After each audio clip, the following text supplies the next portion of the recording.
ICC one day র্যাঙ্কিংয়ে পাকিস্তানের অবস্থান হচ্ছে 4 নম্বরে, আর বাংলাদেশের অবস্থান আমি ভুল না করলে বা ভুলে না গেলে 10 নম্বরে ওয়ানডেতে। ঠিক আছে, ওডিআই ফরম্যাট ইজ আওয়ার্স। হ্যাঁ, আমাদেরকে নিয়ে প্রচুর পরিমাণে ট্রোল করে Indian meme sarcasm, cricket sarcasm, even Afghanistan cricket sarcasm, তারপরে অন্যান্য সকল মেম পেজগুলোতে ওডিআই ফরম্যাট ইজ আওয়ার্স।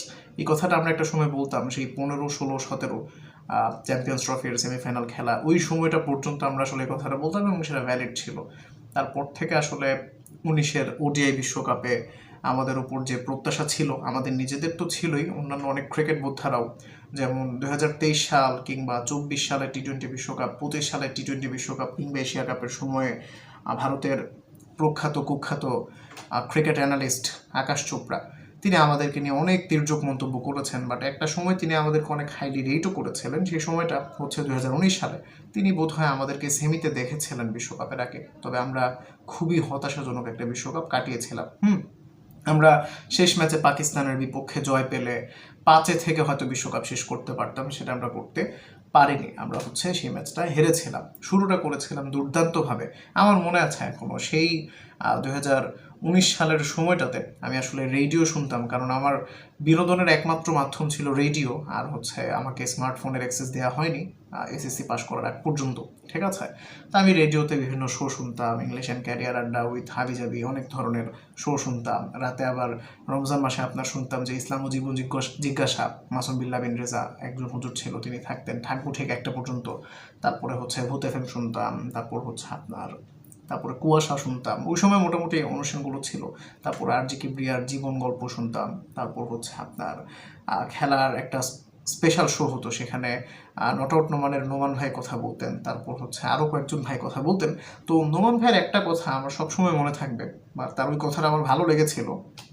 তিনি আসলে নোমান ভাই ছিল, আমি গেস করি তার ভয়েস রেকগনাইজ করে, ওই সময় আসলে নাম মনে ছিল না, বাট পরবর্তীতে আমি ফিল করি যে না, এই লোকটার কথাই আমি রেডিওতে শুনতাম। তখন আমি দেখতাম না কাউকে, দেখতে পারতাম না, আমার অ্যাক্সেস ছিল না দেখেন। তো তিনি আসলে বলেছিলেন বাংলাদেশ জোশে খেলে, বাংলাদেশের শুরুটা ভালো হলো, ওই জোশে বাংলাদেশ অন্যান্য বড় টিমকেও হারিয়ে দিতে পারে। সো সাউথ আফ্রিকার বিপক্ষে যদি বাংলাদেশ ভালো করে, তাহলে বাংলাদেশ ওই জোশেই দেখবেন অন্যান্য ম্যাচেও ভালো করবে। কিন্তু জোশে আর বাংলাদেশ অন্যান্য ম্যাচে ভালো করতে পারেনি। নিউজিল্যান্ডের বিপক্ষে ক্লোজ ম্যাচ হয়েছে, হেরেছি। ইংল্যান্ডের বিরুদ্ধে এক সাকিব ছাড়া বলার মতো পারফরমেন্স কেউ করেনি। অস্ট্রেলিয়ার বিপক্ষে মুশফিক তামিমের মন্থর গতির ব্যাটিংয়ের কারণে হেরেছি। ঠিক আছে, এবং মুশফিকুর রহিমের ওই সেঞ্চুরি নিয়ে তারা মকও করছিল, অস্ট্রেলিয়ার ব্যাটাররা তার ব্যাট ধরে দেখছিল, মুশফিক হয়তো বুঝে উঠতে পারেননি। তো আমাদের সেরা একটা বিশ্বকাপ একাদশ ছিল as per as your ODI team is concern, ODI world cup is concern, সেখানে আমরা ভালো করতে পারিনি।